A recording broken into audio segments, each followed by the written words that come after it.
Okay guys, welcome back na naman sa aking YouTube channel. No? So may bagong update si Mir4. Bukas, alas 5:30 AM ng umaga hanggang 11 AM ng umaga pa rin. So Tuesday yan guys, bukas. So ano ba yung mga in-game updates? Ito, Valley of Life and Death. Ito na guys. So na-content ko na yan, yung regarding sa information na yan, i-click nyo na lang yung link sa baba. So pangalawa, may World Boss sa Domination, which is hindi naman tayo makakakuha niyan. Tapos yung pangatlo, Transference Equipment. So, kapareho yan guys nung Sarmati. So, alak yan guys. Another na naman na i-apps nyo. So, tayo, hindi pa tayo nakakapag-solid apps dito sa Sarmati. So, ayan.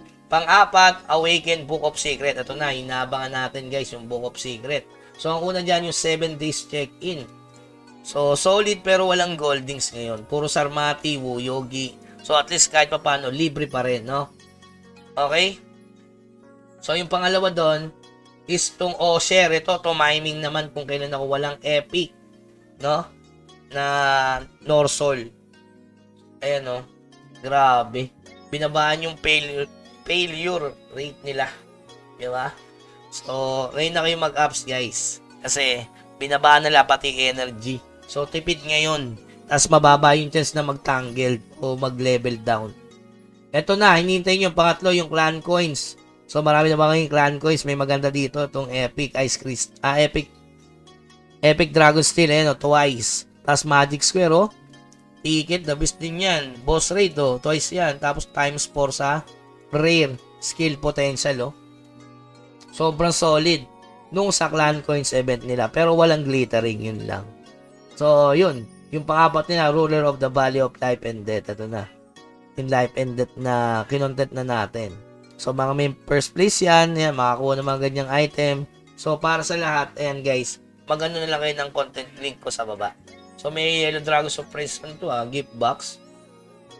Okay, kapag sa mga nanalo, no? So, yun. Tapos, yung susunod, eto, may Legendary Treasure na naman, Challenge Event. So, Legendary Treasure na lang ngayon. Hindi ko lang alam kung ito ay copper ulit.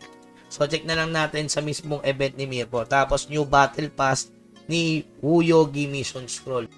So, yung regarding sa new battle pass, wala pang information dito. Siguro bukas natin malalaman sa actual game na lang ni Mir4. Okay? So, yun lamang guys. Yun lang yung event. Pero nakaka-excite yung bagong Valley of Life and Death. Pero ang schedule kasi niyan after mo mag-TOBD.